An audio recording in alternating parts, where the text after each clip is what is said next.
वंदे मातरम। मैं विजय ठाकरे आपका स्वागत करता हूं डेफिनेट सक्सेस पाठशाला पे। आज हम लोग बात करने वाले हैं यहां पे एक ऐसा चैप्टर जो हिस्ट्री का चैप्टर नंबर 2 तो है, मगर हमारे लाइफ में बहुत इंपॉर्टेंट रोल प्ले करता है। नाम से समझ में आ रहा होगा, नेशनलिज्म इन इंडिया, राष्ट्रवाद भारत में कैसे आया, क्यों आया, कारण क्या थे। कहीं ना कहीं कुछ ना कुछ ऐसा हुआ होगा जिसके कारण हमें नेशनलिज्म का कॉन्सेप्ट अपनाना पड़ा होगा।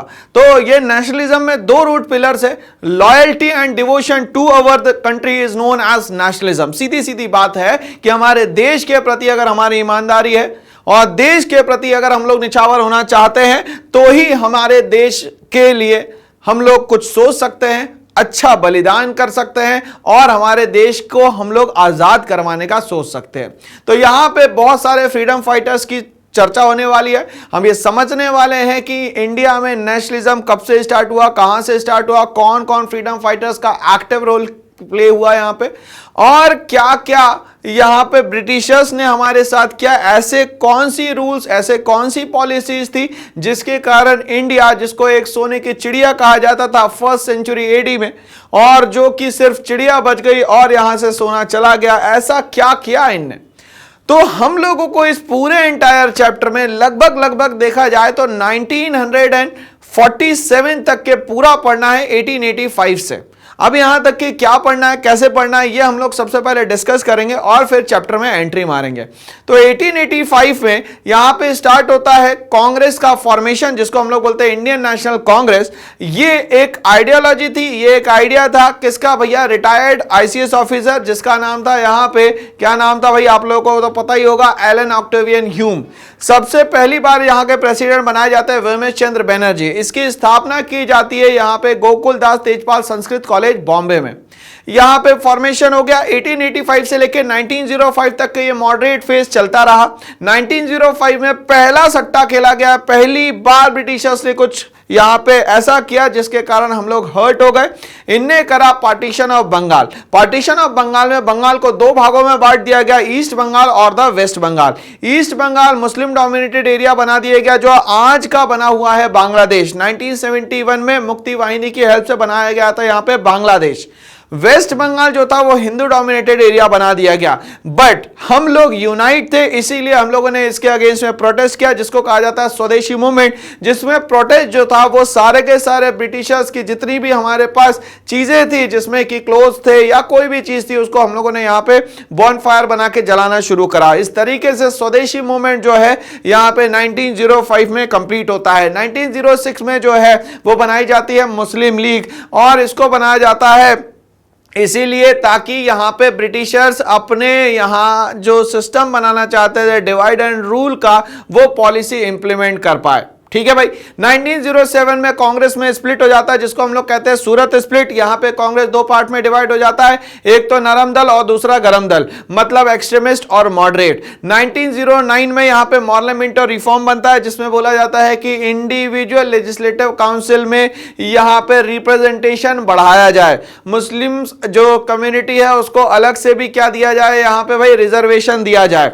1911 में जो शिफ्टिंग ऑफ कलकत्ता से यहां पे दिल्ली हो जाती है इनकी कैपिटल। 1914 में होता है वर्ल्ड वॉर 1, जिसमें कि दो कंट्री सेंट्रल पावर और अलाइज लड़ लेती है। उसके कारण इंडिया पे भी बहुत बड़ा इंपैक्ट आता है। 1915 में यहां पे गांधी जी आते हैं साउथ अफ्रीका से जनवरी में, और वो यहां पे आके यहां की स्थिति देखते हैं। 1916, 1917 और 1918 में तीन जगह पे ये क्या करते हैं, रिवॉल्ट करते हैं, जिसमें इंडिगो रिवॉल्ट, चंपारण रिवॉल्ट और यहां अहमदाबाद मिल वर्कर के लिए अलग अलग तरीके से ये रिवॉल्ट करते हैं, जिसमें इनको हमेशा जीत हासिल होती है।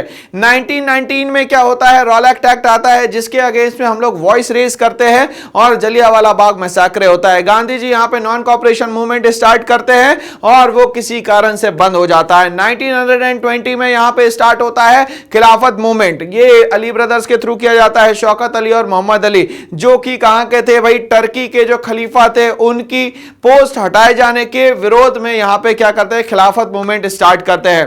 1922 में चौरी चौरा कांड हो जाता है, जिसके कारण गांधी जी कहते हैं कि अब यहां पे किसी भी तरीके का मूवमेंट स्टार्ट नहीं करने वाला। 1923 में इनसे ही गुस्सा होकर एक नई पार्टी बनाई जाती है, जिसको बोलते हैं हम लोग स्वराज पार्टी। मोतीलाल नेहरू और चित्तरंजन दास इसको बनाते हैं।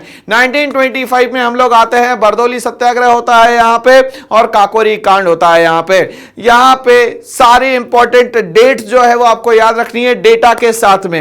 1927 में यहां साइमन कमीशन आ जाता है, और यहां पे उसका ब्लैक फ्लैग से क्या किया जाता है, स्वागत किया जाता है, कहा जाता है साइमन गो बैक।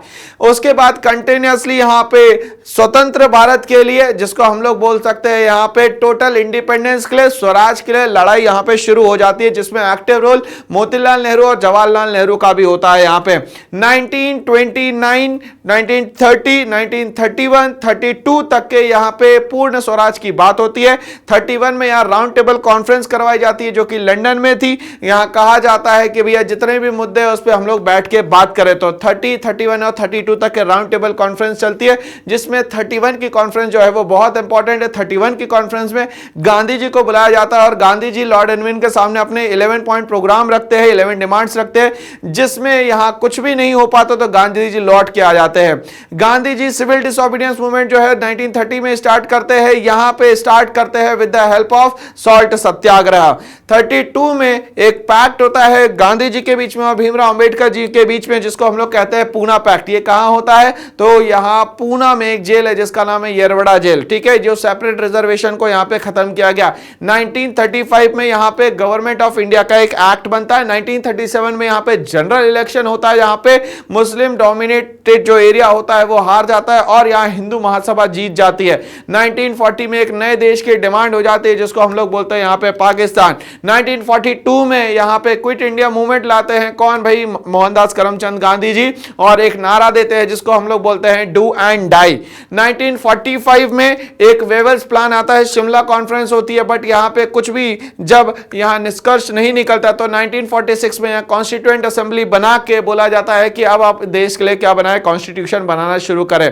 तो 9 दिसंबर 1946 से यहां पे कॉन्स्टिट्यूएंट असेंबली कॉन्स्टिट्यूशन बनाना शुरू करती है। इंटरनल इतना ज्यादा सिविल वॉर शुरू हो गया था कि अब यहां पे इस देश को रोकना, एक साथ यूनिफाई करना बड़ा डिफिकल्ट हो गया था। तो फाइनली 14 अगस्त 1947 को पाकिस्तान नाम की एक नई कंट्री बना दी गई, और 15 अगस्त 1947 को 1947 में इंडिया को बना दिया गया। तो जय हिंद, जय भारत। तो क्या हम लोग शुरुआत कर सकते हैं हम लोग यहां पे chapter number 2 nationalism in India की। तो हमारा सफरनामा जो है वो आज 1 शॉट का है। चलिए स्टार्ट करते हैं।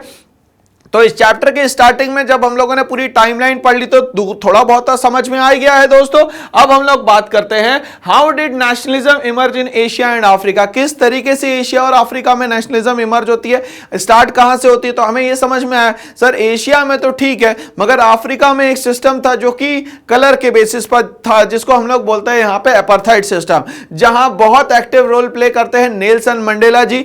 बहुत क्रुएल्टी होती है उनके साथ, बट फाइनली वो सबको माफ कर देते हैं, और यहां पे अफ्रीका को क्या कर दिया जाता है, पूरी तरीके से फ्री कर दिया जाता है, जिसमें कि साउथ अफ्रीका का बहुत बड़ा रोल था। वहां पे एक रॉबिन्स आइलैंड है, उसको भी याद रखना है, क्योंकि इंडिया में भी क्या है, अंडमान और निकोबार है, वहां पे सेल्यूलर जेल बनाई गई है। तो ये दोनों को हम लोग लगभग एक ही तरीके से कनेक्ट कर सकते हैं।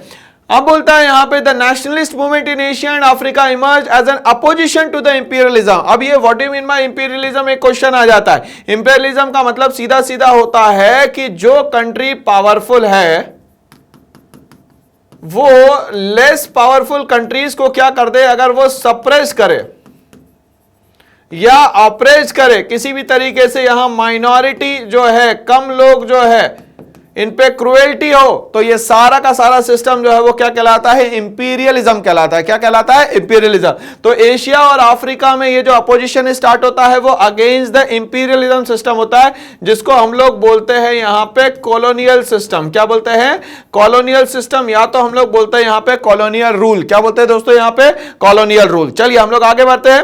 People of India began to discover their unity in the process of their struggle against the British. और हम लोगों ने क्या करा, पूरे लोगों को यूनाइट किया फिर जाके यहां पे ब्रिटिशर्स के अगेंस्ट में आवाज उठाई। बट ब्रिटिशर्स के अगेंस्ट में आवाज जो है वो सबसे पहले उठाई जाती है कब, यहां पे 1857 में।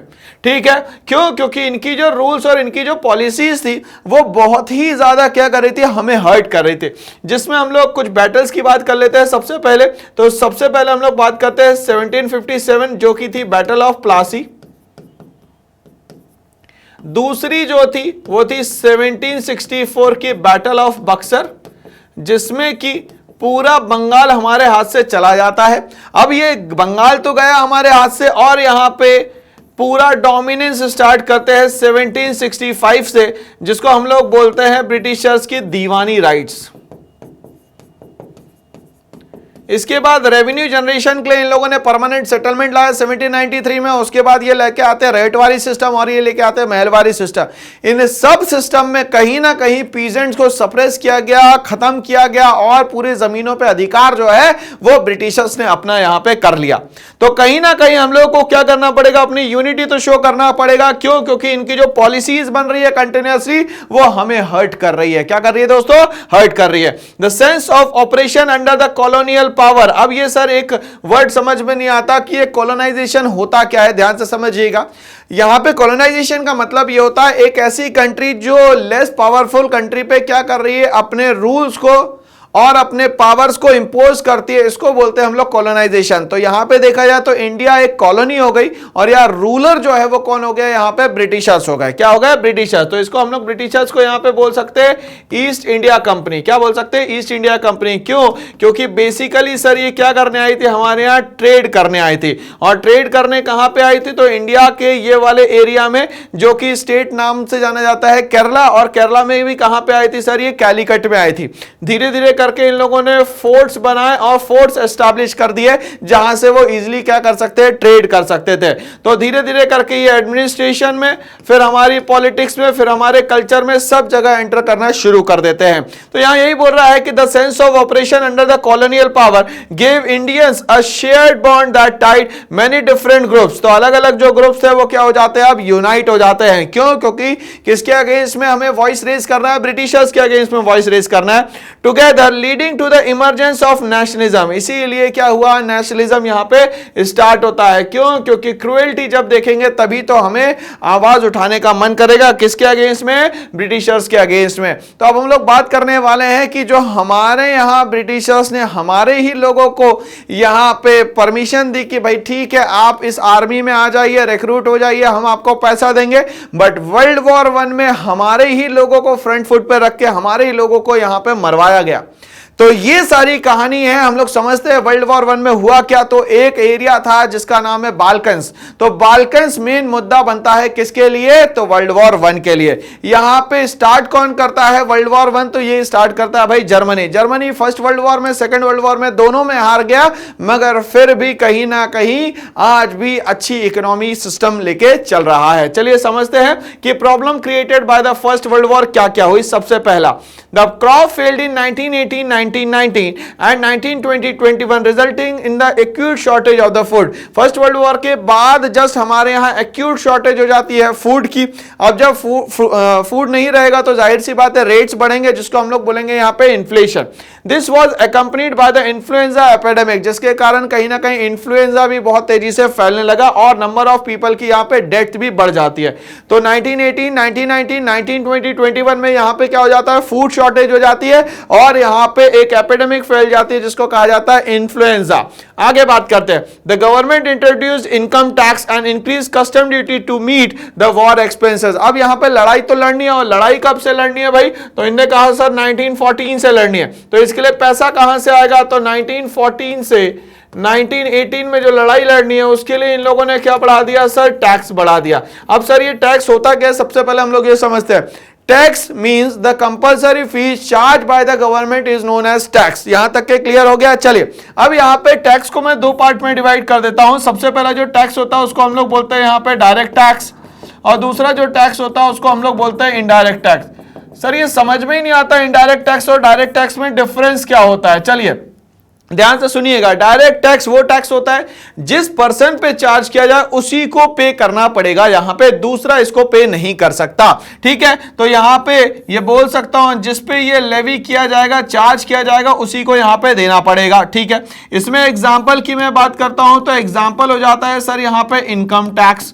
क्या हो जाता है सर यहां पे इनकम टैक्स, इसको चार्ज करने वाले डिपार्टमेंट को बोलते हैं हम लोग यहां पे CBDT, central board of direct taxes. ठीक है, अब यहां पे ये जो इनडायरेक्ट टैक्स होता है ये क्या होता है सर, तो इनडायरेक्ट टैक्स जो होता है वो इजीली ट्रांसफर हो सकता है। सर ये आप वर्ड यूज कर रहे हैं ट्रांसफर, इसका मतलब चलिए ध्यान से समझिएगा, यहां पे ये जो प्रोड्यूसर है इस पे टैक्स लगा, इसने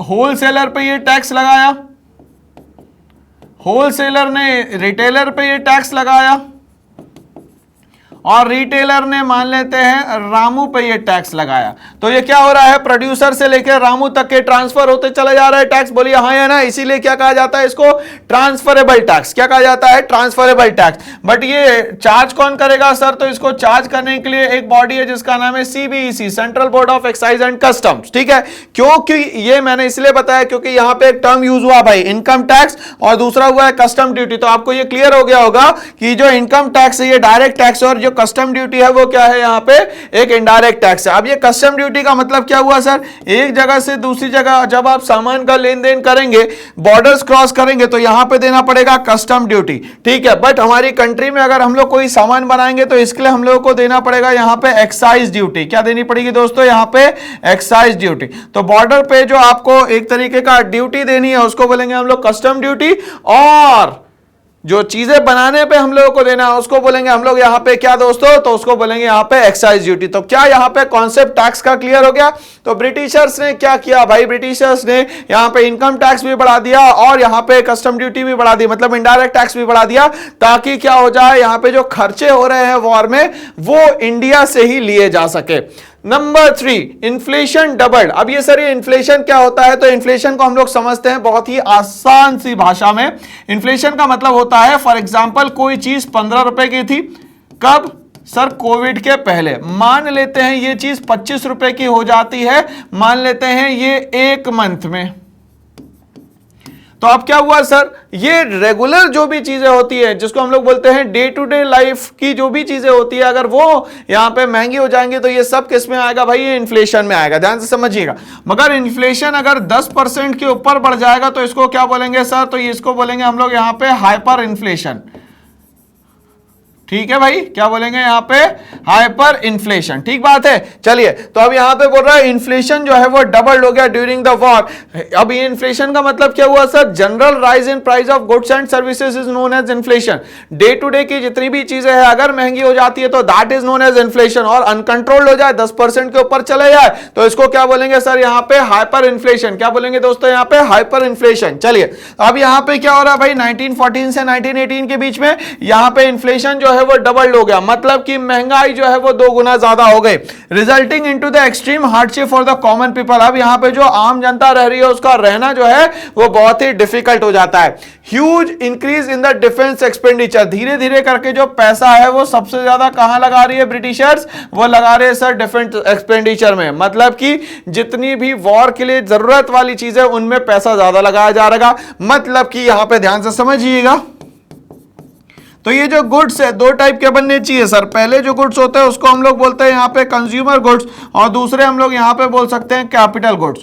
तो यहाँ पे ध्यान दिया जा रहा था ज्यादा से ज्यादा, मान लेते 80% कैपिटल गुड्स बनाना और 20% जो है वो कंज्यूमर गुड्स बनाना। अब ये जब गुड्स कम बनेंगे तो जाहिर सी बात है यहाँ पे डिमांड बढ़ेगी और सप्लाई कम हो जाएगी, जिसके कारण रेट जो है वो क्या हो जाएंगे दोस्तों, डबल हो जाएंगे। तो that system is known as inflation. क्या ये कॉन्सेप्ट क्लियर है, आगे बढ़ सकते हैं। Villages were called upon to supply soldiers. अब धीरे धीरे करके इंडिया में जो भी विलेजेस थे वहां से बोला गया कि आपके यहाँ जो भी है उसको भेज दीजिए, हमें तो क्या चाहिए, सिर्फ और और सिर्फ सोल्जर्स चाहिए, ठीक है ना। And the forced recruitment in rural areas, अब इन लोगों ने एक सिस्टम गलत कर दिया जिसको हम लोग बोलते हैं यहां पे फोर्स्ड रिक्रूटमेंट, जबरदस्ती आर्मी में क्या कर देना, रिक्रूटमेंट करवा देना। कॉज्ड वाइड स्प्रेड एंगर, इसके कारण हमारे दिल और दिमाग में क्या हो गया, ब्रिटिशर्स के प्रति बहुत ज्यादा आक्रोश आ गया, बहुत ज्यादा गुस्सा आ गया। अब गुस्से को निकालने के लिए कुछ तो करना पड़ेगा, और गुस्से को निकालने के लिए ही हमें क्या करना पड़ेगा दोस्तों, तो करना पड़ेगा हमें रेवोल्यूशन। क्या करना पड़ेगा, रेवोल्यूशन। मगर रेवोल्यूशन होगा कब, जब हम लोग मिलजुल के काम करेंगे, यूनाइट होके काम करेंगे। तो ये सारे कारण थे, एग्जाम में पूछा जाता है what are the problem caused by the first world War to India. तो ये हम लोगों को पांचों पॉइंट में इसको समझाना है और बताना है। चलिए आगे बढ़ते हैं हम लोग इसी के साथ। Growth of nationalism in India is associated with the anti colonial movement. तो नेशनलिज्म की शुरुआत कहां से होती है, कॉलोनी सिस्टम के अगेंस्ट में जाके। तो पहला पॉइंट क्या हो गया, nationalism is started by the anti colonial movement. Okay, आगे बढ़ते हैं। The Congress under the leadership of Mahatma Gandhi, Congress किसके अंडर में काम करती है सर, तो वो महात्मा गांधी जी के अंडर में काम करती है। आप इसको थोड़ा सा ध्यान से समझने की कोशिश कीजिएगा। पहली बात, 1885 में इंडियन नेशनल कांग्रेस को फॉर्म किया जाता है। नंबर 2, 1915 में मोहनदास करमचंद गांधी जी इंडिया आते हैं। तो यहां पे अभी के समय लीडर कौन हो गया, मोहनदास करमचंद गांधी जी, ठीक है। चले, The Congress under the leadership of Mahatma Gandhi made the Indian national movement a mass movement। अब इन लोगों ने बोला इंडिविजुअल मूवमेंट करने की जगह हम लोगों को ध्यान देना चाहिए मास मूवमेंट पे। किस पे ध्यान देना चाहिए दोस्तों, मास मूवमेंट पे। अब मास मूवमेंट के लिए गांधी जी ने 1916, 1917 और 1918 में मास मूवमेंट करना धीरे धीरे करके स्टार्ट किया। In the second decade of the 20th century, अब यहां पे एक टर्म आ गया sir, second decade of the 20th century. अब सर पहले तो ये बताओ कि 20th सेंचुरी होता क्या है। तो 20th सेंचुरी का मतलब होता है 1901 से लेके 1999, ठीक है। अब यहां पे सेकेंड डिकेड का मतलब हो गया 1950, ठीक है, तक के। चलिए इसको दो पार्ट में डिवाइड कर दिया हम लोगों ने, 1950 के पहले और 1950 के बाद में। चलिए, in the second decade of the 20th century India was facing several problems due to First world War. और अभी हम लोगों ने देखा कि 5 तरीके के अलग अलग प्रॉब्लम जो है इंडिया फेस कर चुका था। The war created a new economic and the political situation. अब वॉर के कारण हमारी इकोनॉमिकल सिस्टम भी बहुत गड़बड़ हो गई थी। क्यों, क्योंकि सर यहां पे हैवी इन्फ्लेशन हो गया था, पॉलिटिकल सिस्टम चेंज हो चुका था। क्यों, क्योंकि हमारे यहां अब कोई ऐसा कोई लीडर नहीं बचा जो कि इन प्रॉब्लम्स को क्या कर सकता है, सॉल्व कर सकता है। तो अब एक्सट्रीम कंडीशन कब बनी सर, तो फर्स्ट वर्ल्ड वॉर के बाद बनी। चलिए, problem created by the first world war में हम लोग बात करते हैं Mahatma Gandhi and the idea of satyagraha से। While people were facing these hardship, Gandhi ji emerged on the Indian political scene with his unique tool of सत्याग्रह। गांधी जी अपना टूल लेके आए, कहा कि इस सिस्टम को मैं खत्म कर दूंगा। किस सिस्टम को, तो ये जो कॉलोनाइजेशन सिस्टम है, कॉलोनियल सिस्टम है, इसको मैं खत्म कर दूंगा। और इसके लिए मेरे पास एक ही हथियार है जिसका नाम है भाई लाठी नहीं, क्या भाई, सत्याग्रह। सत्याग्रह का मतलब सत्य के लिए आग्रह करना, और इसके लिए आपको किसी की भी आवश्यकता नहीं है। Satyagraha according to the Gandhi ji was a unique weapon to fight injustice. तो सत्याग्रह किसके लिए जरूरी है, तो इनजस्टिस से लड़ने के लिए आपके पास जो टूल है उसका नाम है सत्याग्रह, जो कि डिफाइन करता है इनजस्टिस। हमारे साथ जो इनजस्टिस हुआ है उसको अब हम लोग क्या कर सकते हैं, जस्टिस में कन्वर्ट कर सकते हैं। It was a novel method of the mass agitation. उन्होंने कहा कि ये एक ही तरीका है जिससे सभी लोग क्या हो जाएंगे, सचेत हो जाएंगे। सभी लोग क्या हो जाएंगे भाई, यहां पे जाग जाएंगे कि हमारे देश में हमारे साथ ही गलत हुआ। तो किसके लिए जाग जाएंगे, तो सत्याग्रह के लिए जाग जाएंगे। It stressed on the principle of truth. मगर ये किस पे डिपेंड करता है सर, प्रिंसिपल ऑफ ट्रुथ पे, सच्चाई पे डिपेंड करता है। नॉन वायलेंस पे डिपेंड करता है, किसी भी तरीके से हथियारों का इस्तेमाल नहीं करना है जब भी सत्याग्रह की बात करेंगे। टॉलरेंस की बात करता है। टॉलरेंस का मतलब सीधा हो गया कि यहां पे हर चीज के लिए लड़ने की आवश्यकता नहीं है, टॉलरेट करा जा सकता है कुछ चीजों को यहां पे। एंड पीसफुल प्रोटेस्ट, और हमेशा यहां पे जब भी प्रोटेस्ट करे तो पीसफुल प्रोटेस्ट यहां पे करे। तो गांधी जी की 4 बात जो है वो हमें याद रखनी है। यहां पे गांधी जी, बापू जी ने क्या क्या कहा भाई, तो 4 बातें कही। सबसे पहले कहा सत्याग्रह के लिए ट्रुथ, दूसरा कहा यहां पे नॉन वायलेंस, तीसरा कहा टॉलरेंस, और चौथा कहा यहां पे पीसफुल प्रोटेस्ट। ठीक है ना भाई, तो यहां पे कहा ट्रुथ होना चाहिए, दूसरा होना चाहिए नॉन वायलेंस, तीसरा कहा यहां पे टॉलरेंस होना चाहिए, और यहां पे होता है पीसफुल प्रोटेस्ट, ठीक है ना। तो गांधी जी जो सत्याग्रह की बात कर रहे हैं, ये सत्याग्रह जो है वो कुछ पॉइंट्स पे डिपेंड करता है, ट्रुथ पे डिपेंड करता है सर, दूसरा किस पे डिपेंड करता है यहां पे, दूसरा डिपेंड करता है नॉन वायलेंस पे, तीसरा डिपेंड करता है यहां पे क्या भाई, तो टॉलरेंस होना चाहिए, और चौथा क्या बोलता है भैया, पीसफुल प्रोटेस्ट होना चाहिए। तो गांधी जी ने क्या कहा, गांधी जी ने कहा कि सत्याग्रह के लिए आपको ये चारों चीजें जो है अपनानी ही पड़ेंगी। आगे बढ़ते हैं हम लोग यहां पे। Gandhi ji had already organized a successful satyagraha movement in the South Africa. Already वो अपार्थाइड सिस्टम में कहीं ना कहीं आवाज लगा के आ चुके थे दोस्तों कि भाई हमारे यहां के लोगों के साथ ऐसा ना हो, बट वो इंडिया आए तो यहां पे यही पता चला कि इंडिया में भी तो ऐसे ही सिस्टम चल रहा है, तो इससे बचने के लिए हमें क्या करना चाहिए, तो हमें करना चाहिए यहां पे सत्याग्रह। तो यहां पे गांधी जी जब इंडिया आए तो इंडिया में स्थिति देख के ही उनको मास मूवमेंट सूझा, ठीक है। चलिए अब ध्यान समझते हैं। He also organize it successfully at the Champaran in Bihar. Champaran में क्या हुआ भाई, तो चंपारण में इंडिगो रिवॉल्ट हुआ। अब ये इंडिगो रिवॉल्ट क्या था सर, इसको ध्यान से समझते हैं हम लोग यहां पे। तो ये इंडिगो रिवॉल्ट, इंडिगो आप लोगों को पता है क्या होता है, ठीक है। यूरोपियन कंट्रीज में कलर के लिए, कलर को मैं बोलता हूं यहां पे डाई, डाई के लिए वहां पे वोट का इस्तेमाल होता था, बट वो बहुत फाइन क्वालिटी का नहीं हुआ करता था। प्रिंटिंग प्रेस में भी यूज किया जाता था, वो कलर बहुत अच्छा नहीं था। बट जैसे ही इंडिगो के बारे में पता चला, तो इंडिगो से जो प्रिंटिंग हो रही थी, वो जब यहां पे पेपर वेपर छापना शुरू करा तो ये लॉन्ग लास्टिंग लगा इनको, तो इनने वोट की सप्लाई खत्म करी और कहा कि हमें क्या करना चाहिए सर, यहां पे इंडिगो मंगवाना चाहिए। तो सबसे ज्यादा डिमांड किसने करी भाई, तो ब्रिटेन वालों ने करी, किसकी, इंडिगो की। सिस्टम समझिएगा, अगर मान लेते ये खेत है और खेत में मान लेते ये 20th पार्ट है, तो 20th पार्ट में 3rd पार्ट में आपको सिर्फ और सिर्फ इंडिगो लगाना जरूरी है। इसको कहा जाता था यहां पे 3 काठिया सिस्टम। क्या कहा जाता था यहां पे, 3 काठिया सिस्टम। इसी के अगेंस्ट में गांधी जी ने क्या करा था, वॉइस रेज करी थी, जिसको हम लोग बोल रहे हैं चंपारण रिवॉल्ट। बट इससे होगा क्यों, करा क्यों क्या, इसीलिए करा गया क्योंकि अगर 2 साल से ज्यादा आपने इंडिगो लगा लिया तो यहां पे जमीन जो है वो क्या हो जाएगी, इनफर्टाइल हो जाएगी, मतलब बैरन लैंड में कन्वर्ट हो जाएगी। इसी के लिए आवाज उठाने का जो सिस्टम बनाया गया, इसको बोलते हैं हम लोग चंपारण रिवॉल्ट। क्या बनाते हैं भैया हम लोग, चंपारण रिवॉल्ट। दूसरा जो है वो खेड़ा गुजरात की हम लोग बात करते हैं। खेड़ा गुजरात में क्या हुआ, तो खेड़ा गुजरात में यहां पे जो खेती करने वाले लोग थे, उस समय पे बहुत अच्छी खेती ना होने के कारण वो यहाँ पे रेवेन्यू जनरेट नहीं कर पाए, और यहाँ पे जो ब्रिटिशर्स को पैसा देना था वो नहीं दे पाए।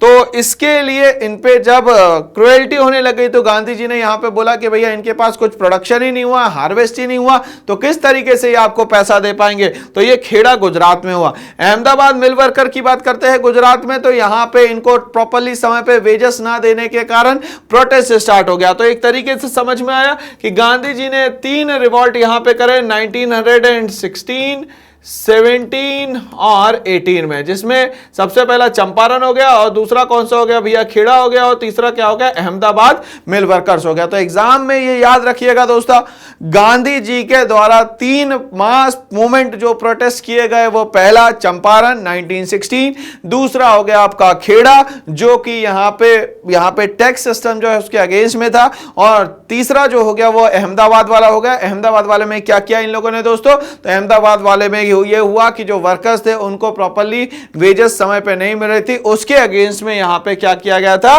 तो प्रोटेस्ट किया गया था। तो गांधी जी का स्टार्टिंग जो टाइम था वो था जनवरी 1915, और वो आके यहां पे बनाते हैं गुजरात में साबरमती आश्रम। क्या बनाते हैं दोस्तों यहां पे, साबरमती आश्रम। ऑलरेडी वो प्रोटेस्ट कर चुके थे, कहां पे, साउथ अफ्रीका में। कहां पे, वो बैरिस्ट्री की डिग्री भी ले चुके थे, ये हमें पता होना चाहिए। तो गांधी जी यहां पे लीडर बनते हैं, और अपनी बात को वो किसके थ्रू रखते हैं, सत्याग्रह के थ्रू रखते हैं। और सत्याग्रह में हमें याद रखना है 4 वर्ड, सबसे पहला ट्रुथ, दूसरा नॉन वायलेंस, तीसरा टॉलरेंस, और चौथा है पीसफुल प्रोटेस्ट। एग्जाम में सत्याग्रह को डिफाइन करने के लिए आएगा, तो आपको ये बातें यहां पे याद रखनी है। तो यहाँ हमारे पूजनीय बापूजी जो है उनके जो कंट्रीब्यूशन थे हमारे देश में वो हम लोगों ने पढ़ लिए। तो 3 तरीके से यहाँ पे कंट्रीब्यूशन हमें क्लियर हो जाते हैं। चलिए आगे देखते हैं और सत्याग्रह में क्या क्या होने वाले हैं भाई कांड। चलिए तो अब हम लोग बात करने वाले रॉलेट एक्ट की। ये रॉलेट एक्ट क्या था भाई, ध्यान से समझिएगा। रॉलेट एक्ट का मतलब ये था कि जितने भी पॉलिटिकल प्रिजनर्स है उनको 2 सालों के लिए जेल में बंद कर दिया जाएगा और इनके लिए कोई भी ट्रायल नहीं अरेंज करवाई जाएगी। मतलब इसको हम लोग बोलते हैं बिना वकील, बिना अपील, बिना दलील। और यहां पे पंजाब के 2 फ्रीडम फाइटर्स जो थे एक्टिव, उनको यहां अरेस्ट कर लिया गया, डॉक्टर सतपाल और सैफुद्दीन किचलू। इनके अरेस्ट के प्रोटेस्ट में पंजाब में एक फेमस जगह है, जो एक पार्क आप लोगों को भी पता है, जिसको हम लोग बोलते हैं जलियांवाला बाग। वहां पे मास प्रोटेस्ट हो रहा था किसका, रॉलेट एक्ट का। और यहां पे आधे लोग जो है वो तो प्रोटेस्ट करने आए थे जिनको पूरा सीन क्लियर था, बट कुछ लोग जो थे वो वहां पे बैसाखी सेलिब्रेशन करने आते हैं। और इस बैसाखी सेलिब्रेशन में जो आते हैं उनको नहीं पता रहता कि यहां मास प्रोटेस्ट जो है वो रॉलेट एक्ट का चल रहा है। जनरल डायर ने यहां पे अंधाधुंध गोलियां चलाना शुरू कर दी और इस पूरे कांड को हम लोग बोलते हैं जलियांवाला बाग मैसाकर। तो चलिए हम लोग यहां पे पहले बात करते हैं रॉलेट एक्ट की और उसके बाद हम लोग आएंगे यहां पे जलियांवाला बाग मैसाकर पे। चलिए स्टार्ट करते हैं। The Rowlatt act was passed in 1919। चलिए सीक्वेंस याद रखिएगा कि रॉलेट एक्ट जो है वो कब आया, यहां पे 1919 में in the imperial legislative council. तो रॉलेट एक्ट जो आया वो आया यहां पे इंपीरियल लेजिस्लेटिव काउंसिल में। This act empowered the British government to arrest nationalists and imprisoned them for 2 years without any trial। तो इनको मान लिया गया था यहाँ पे पॉलिटिकल प्रिजनर्स। क्या मान लिया भैया, political prisoners. Gandhi ji launched a movement against this unjust law known as the hartal on 6 April. तो 6 अप्रैल 1919 को यहां पे स्टार्ट होती है भाई हड़ताल। क्या होती है, हड़ताल। चलिए याद रखिएगा। तो ये समझ में आ गया सर कि रॉलेट एक्ट के अगेंस्ट में गांधी जी ने 6 अप्रैल को स्टार्ट कर दी यहां पे हड़ताल। क्या स्टार्ट करी दोस्तों, यहां पे हड़ताल। चलिए आगे बढ़ते हैं। यहां पे shops were closed end workers of the railway workshop went on strike. तो यहां पे जितनी भी दुकानें थे वो बंद कर दी गई और जो रेलवे के वर्कर थे वो चले गए यहां पे स्ट्राइक पे। मतलब कि गवर्नमेंट की जो मशीनरी थी उसको यहां पे स्टॉप कर दिया गया। Rallies protesting against this act were organised in the various cities. अलग अलग जगह पे अलग अलग तरीके से यहां पे क्या करा गया, प्रोटेस्ट किया गया। Alarmed by the large participation of the people in the movement. अब ब्रिटिशर्स यहां पे अलार्म्ड हो गए कि भैया ये तो बड़ा प्रोटेस्ट होने वाला है। तो 6 अप्रैल को जो गांधी जी ने यहां पे हड़ताल करी वो एक बहुत बड़ा रूप ले रहा था, बड़ा मास मूवमेंट यहां पे होने वाला था। The government arrested prominent leaders from Amritsar. तो यहां पे 2 यहां पे प्रोमिनेंट लीडर्स थे जिनको यहां पे पकड़ा गया, जिसका हम लोगों ने नाम बताया। क्या भाई, एग्जाम में याद रखिएगा, डॉक्टर सतपाल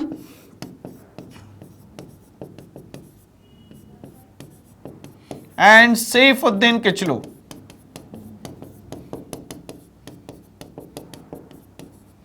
चलिए इन दोनों को अरेस्ट किया गया। आगे बोलता है कि यहां पे alarmed by the large participation of people. अब यहां पे लोग कौन अलर्ट हो गए भैया, ब्रिटिशर्स अलर्ट हो गए कि यहां पे अब कुछ ना कुछ क्या होने वाला है दोस्तों, गलत होने वाला है। तो अब हमें कुछ ना कुछ प्रिवेंशनरी मेजर्स लेने पड़ेंगे, कुछ ना कुछ। तो हमें यहां पे कुछ कैसा करना पड़ेगा जहां से इंडियंस को क्या कर सके, हम लोग यहां पे कंट्रोल कर सके। तो यहां पे गवर्नमेंट अरेस्टेड प्रोमिनेंट लीडर्स, मैंने नाम बताया आपको, डॉक्टर सतपाल और सैफुद्दीन किचलू।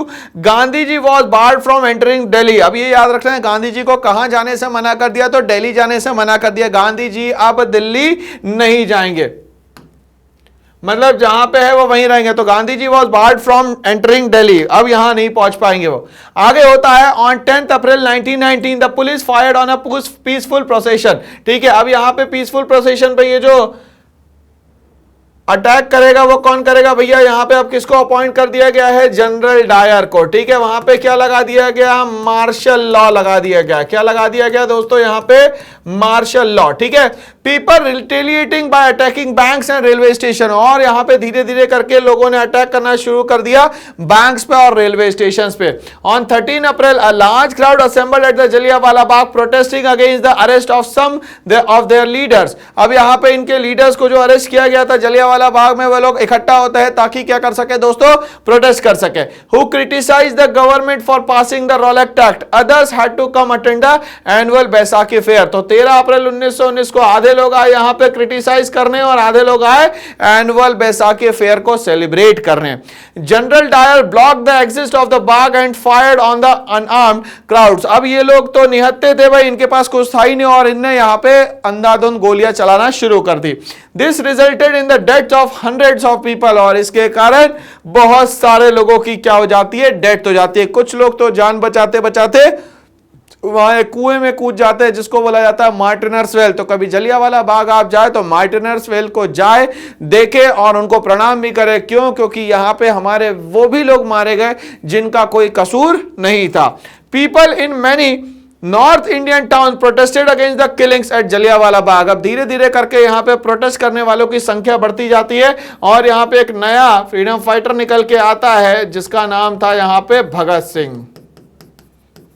ये कहते हैं कि हमारे लोगों को क्यों मारा गया, जिनके हाथ में हथियार नहीं थे, जो लोग बैसाखी मनाने आए थे उनकी क्या गलती थी।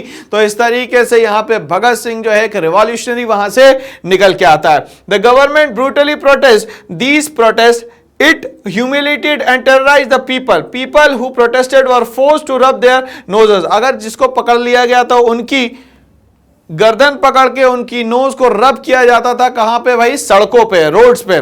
There noses on the ground, crawl on the streets and salute all British officers. और उनको घुटनों के बल पे चलवाया जाता था और उनको कहा जाता था कि जो ऑफिसर्स है उनको आप सल्यूट करेंगे। इस तरीके से बेदर्दी थे इंडियंस को क्या करा गया, परेशान किया गया। यहां पे as villages around Gujranwala in Punjab began to bomb and violence began to spread. अब यहां पे जो लोग थे पंजाब में, एक जगह है जिसका नाम है गुर्जनवाला, इन लोग इतने ज्यादा आक्रोश में आ गए थे, इतने ज्यादा गुस्से में आ गए थे कि उनने बॉम्ब अटैक कर दिया। और बॉम्ब अटैक यहां पे करा। अब गांधी जी ने बोला कि अब ये मूवमेंट में आगे नहीं चला पाऊंगा। तो कौन सा मूवमेंट नहीं चला पाएंगे सर यहां पे? तो बोला गया नॉन कॉपरेशन मूवमेंट। तो गुर्जनवाला में बम कांड होने के कारण गांधी जी ने non cooperation movement call of कर लिया। आधे लोगों ने बोला यार यहां पे स्टार्ट करते हो बंद कर देते हो, ऐसे कैसे चल पाएगा। तो इस तरीके से हमें रॉलेट एक्ट की कहानी जो है थोड़ी बहुत समझ में आती है। आगे हम लोग बढ़ते हैं भाई, गांधी जी की क्या सोच। तो हम लोग गांधी जी की सोच को एक बार समझने की कोशिश करते हैं। गांधी जी इंडिया में आते हैं 1915 में, उसके बाद 1916, 1917, 1918 में वो कंटिन्यूअसली क्या करते हैं, अलग अलग तरीके से प्रोटेस्ट करते हैं। 1919 में नॉन कॉपरेशन मूवमेंट स्टार्ट होता है। किसके अगेंस्ट में होता है सर? तो रॉलेट एक्ट के अगेंस्ट में होता है, ठीक है। बट गुर्जनवाला में बम कांड होने के कारण गांधी जी क्या कर लेते हैं, कॉल ऑफ कर लेते हैं। क्यों? क्योंकि यहां पे नॉन वायलेंस की जगह क्या हो जाता है सर, वायलेंस हो जाता है। इसीलिए गांधी जी कॉल ऑफ कर देते हैं किसको, नॉन कॉपरेशन मूवमेंट को। क्या कहते हैं गांधी जी, इनकी किताब का नाम क्या है, Hind Swaraj. The British rule was established in India with the cooperation of the India. सही बात है, अगर इंडियंस कॉपरेट नहीं करते तो ब्रिटिशर्स कभी भी इंडिया में क्या नहीं कर पाते, एस्टैब्लिश नहीं कर पाते अपने आप को। If Indians refuse to cooperate, अगर हम ही लोगों ने कॉपरेट करना बंद कर दिया, the British rule in India would collapse within a year and swaraj will establish. इन लोगों ने कहा कि इनको भगाने का एक तरीका बहुत आसान है कि हम लोग क्या करें, सत्याग्रह करते रहे और यहाँ पे नॉन वायलेंस के थ्रू प्रोटेस्ट करते रहे। तो एक समय ऐसा आएगा जब इनको वापस जाना पड़ेगा। क्यों? क्योंकि इंडियन जो है यहां पे कॉपरेट नहीं करेंगे। तो एक साल के अंदर ये वापस चले जाएंगे और हमारे देश पे हमारा राज हो जाएगा, जिसको कहा जाता है स्वराज। क्या कहा जाता है दोस्तों यहां पे? स्वराज। तो गांधी जी की जो बुक है उसका नाम क्या है, हिंद स्वराज, ठीक है भाई। तो इसको हम लोग कनेक्ट करते हैं किससे, नॉन कॉपरेशन मूवमेंट से। चलिए हम लोग समझते हैं non cooperation movement. Gandhi ji believed that if Indian do not cooperate with the British, the latter will have to leave India. अब यहां पे कहीं ना कहीं इसको छोड़ के भागना पड़ेगा इंडिया। क्यों? क्योंकि कॉपरेट ही नहीं कर रहा कोई इनके साथ। He proposed to the people that government titles should be surrendered. सबसे पहला काम क्या बोला उन लोगों ने, एक काम करो, जिनको जो भी टाइटल्स मिले हुए हैं, टाइटल्स का मतलब होता है यहां पे उपाधियां, जैसे रायचंद, महात्मा, ये सब जो उपाधियां दी गई है इनको क्या करो, सबसे पहले सरेंडर करो। तो गांधी जी ने सबसे पहले क्या बोला कि यहां पे सरेंडर करेंगे आप सारे टाइटल्स, ठीक है। दूसरा क्या बोलता है, रिजाइन करें आप यहां पे सिविल सर्विसेज से। सिविल सर्विसेज का मतलब यहां हुआ कि ब्रिटिशर्स के अंडर में जो आप काम कर रहे हैं अपनी सारी नौकरियां जो है वो छोड़ दे। तीसरा क्या बोलता है भाई यहां पे, ये पहला हो गया, दूसरा हो गया, तीसरा क्या बोलते हैं, government run educational institution and legislative council, जो भी गवर्नमेंट रन एजुकेशनल इंस्टीट्यूशन है वहां जाना बंद कर दे, ठीक है। और यहां पे चौथा बोलता है जो भी लेजिस्लेटिव काउंसिल्स में लोग हैं वो सब इनके अंडर में काम करना बंद कर दे, ठीक है भाई। तो इस तरीके से गांधी जी ने ये चार चीजें बोली कि भाई आपको जो भी टाइटल्स दिए गए हैं वो सरेंडर करे। दूसरा, सिविल सर्विसेज के एग्जामिनेशन के थ्रू जो भी रिक्रूटेड है वो अपनी पोस्ट को क्या कर दे, रिजाइन कर दे। गवर्नमेंट रन एजुकेशनल इंस्टीट्यूशन जाना बंद कर दे और लेजिस्लेटिव काउंसिल में भी जाना बंद कर दे। It also included the boycott of the foreign goods. और गांधी जी ने पांचवी सबसे इंपॉर्टेंट बात करी कि जितने भी फॉरेनर्स वाले जो गुड है उन सब को क्या करा जाए, यहां पे अवॉइड किया जाए। तो फॉरेन गुड्स को क्या करना है, यहां पे अवॉइड करना है दोस्तों, ठीक है ना। तो ये पांच बातों में गांधी जी ने अपनी जो यहां पे नॉन कोऑपरेशन मूवमेंट स्टार्ट करना था वो अपनी बात रखी। The resolution on non-cooperation movement was passed in Nagpur in December 1920 और फाइनली जो रेजोल्यूशन पास होता है वो कब होता है, दिसंबर 1920 में। एग्जाम में जो क्वेश्चन पूछा जाने वाला ये है कि 1920 में जहां रेजोल्यूशन पास हुआ वो किस जगह पे हुआ, तो वो हुआ सर नागपुर में। कहां पे, नागपुर में। After the movement was launch, thousand of student left government job. क्योंकि गांधी जी पे सबको भरोसा हो गया था, गांधी जी ने जितनी भी बात कही थी बिल्कुल सही थी, तो गांधी जी पे भरोसा करके बहुत सारे स्टूडेंट्स ने जो है वो कॉलेज जाना छोड़ दिया। बहुत सारे गवर्नमेंट स्कूल के जो टीचर्स थे उन्हें स्कूल जाना भी छोड़ दिया और उन्हें नौकरी भी छोड़ दी। Colleges in many cities, teachers from these schools resigned and the lawyers give their practices. मतलब हर जगह से लोगों ने प्रोटेस्ट में साथ दिया नॉन कॉपरेशन मूवमेंट में। किसका, गांधी जी का। ये कब यहां पे non cooperation movement resolution pass होता है, तो सर वो नागपुर में होता है। कब होता है, दिसंबर 1920 में। चलिए, तो यहां तक की कहानी थोड़ी सी हमें समझ में आ गई है। सर गांधी जी का नॉन कॉपरेशन मूवमेंट क्या था और नॉन कॉपरेशन मूवमेंट में क्या क्या हुआ, तो सबसे पहले इन्होंने कहा कि भाई फॉरेन गुड जो है उसको बॉयकॉट करो। दूसरे की चीजें इस्तेमाल करोगे तो उसके अंडर में ही काम करना पड़ेगा, तो उसको क्या करा जाए, यहां पे बॉयकॉट किया जाए। लिकर शॉप्स को बंद किया जाए और यहां पे फॉरेन क्लोथ्स को क्या है, उसका बॉनफायर बना के जला दिया जाए। तो ये गांधी जी की बहुत अच्छी बात थी। ये पूर्ण कंप्लीटली बोला जाए तो ये प्रोटेस्ट था किसके अगेंस्ट में भाई, तो ब्रिटिशर्स के अगेंस्ट में। The council election were boycotted in the most provinces accept इन मद्रास। मद्रास को छोड़ के जितनी भी जगह पे काउंसिल इलेक्शन होने थे वो सारी जगह क्या कर दिए गए भैया, बॉयकॉट कर दिए गए कि कोई जाएगा ही नहीं। बट कहां पे नहीं किया, तो ये मद्रास में नहीं किया। Where the Justice Party participation in the election, वहां की जो जस्टिस पार्टी थी वो पार्टिसिपेट करना चाहती थी इलेक्शन में। तो एक बात याद रखनी है मेरी कि वहां पे लेजिस्लेटिव काउंसिल इलेक्शन का सबने प्रोटेस्ट किया, बॉयकॉट किया। बट मद्रास में ऐसा नहीं हुआ।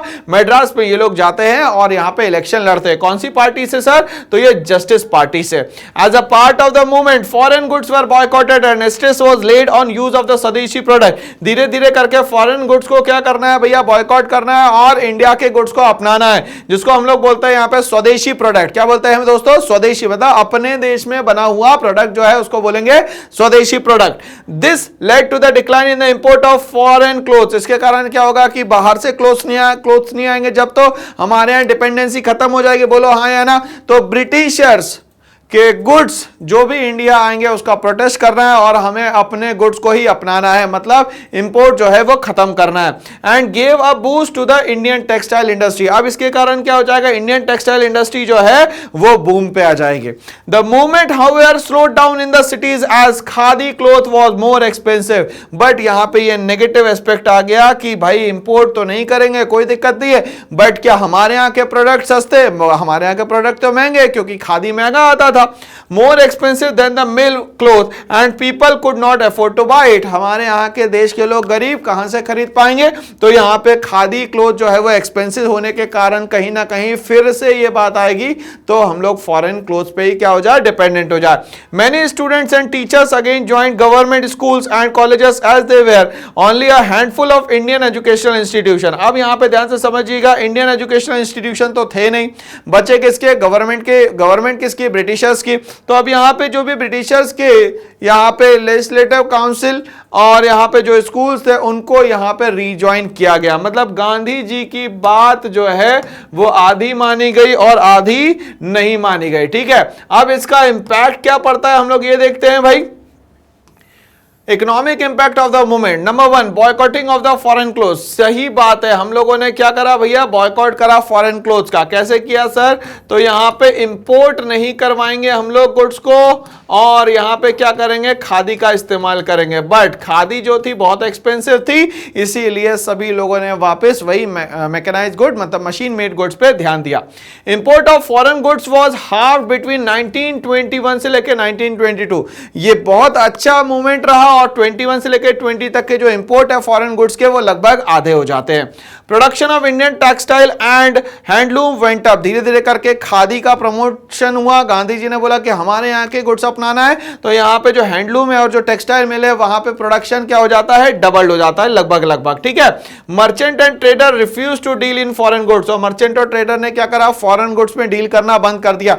उन लोगों ने स्वदेशी गुड्स पे क्या करना चालू कर दिया, डील करना शुरू कर दिया। तो ये इंपैक्ट पड़ा हमारे पे काय का भाई, काय का, तो नॉन कॉपरेशन मूवमेंट का। अब ये नॉन कॉपरेशन मूवमेंट में एक पर्सन की एंट्री करवाते हैं जिनका नाम है भैया अलूरी सीताराम राजू। चलिए, the non cooperation movement among the tribal population, tribal population कैसे इससे जुड़ते हैं, क्या तरीका रहा इनके जुड़ने का।